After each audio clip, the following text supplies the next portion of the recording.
James Wan, the producer of Train to Busan's spin-off, The Last Train to New York, has revealed how the film is connected to its predecessor. Released in 2016 at the Cannes Film Festival, the South Korean horror movie debuted to critical and audience acclaim. Due to its domestic and international success, 2 films were added to the Train to Busan franchise. Seoul Station, the animated prequel, was released the same year as the original movie, while Peninsula, which wasn't as well received as its predecessors, debuted in 2020. Train to Busan doesn't exactly end on a cliffhanger since Soo-an and Seong-kyung make it to Busan.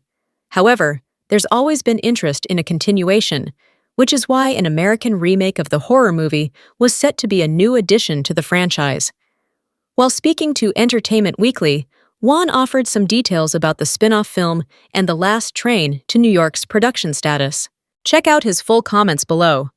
Creatively, it takes place in the same world as Train to Busan. It's happening epidemically around the world, so if Train to Busan is this particular slice of the story in South Korea, we want Train to New York to be the one set in America. Everything about it is really exciting. I hope that could get off the ground eventually. Got to be honest with you, I'm not quite sure where it sits right now.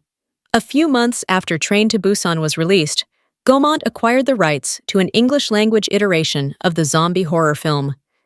2 years later, Timo Tchajanto, known for his work on Killers, The Night Comes for Us, and VHS 2, was in talks to direct the movie.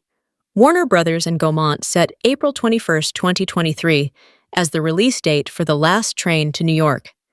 However, the zombie movie was removed from Warner Brothers' release schedule and replaced with Evil Dead Rise. It's been nearly 9 years since the American remake of Train to Busan was announced, and there have been no updates about the status of the film regarding its cast, plot, or release date since the time Warner Brothers removed the spin-off from its roster.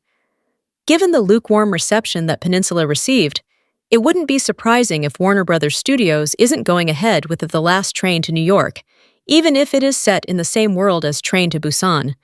As the years go on, audiences who were excited about watching the movie may no longer be interested in giving it a chance. While the idea of The Last Train to New York is fun, there's simply no need for an American remake of Train to Busan. This is especially true because the spin-off to the zombie movie isn't really adding anything new to the story, even if it is theoretically connected by its setting. According to the premise that was revealed, The Last Train to New York is simply telling the same story as the original movie, with the only difference being its setting. Train to Busan is one of the best horror films of the past 20 years, and it would be difficult to make a film that has a similar story, but is better. So, it might be a good thing if The Last Train to New York never sees the light of day, more so because remakes rarely surpass the original.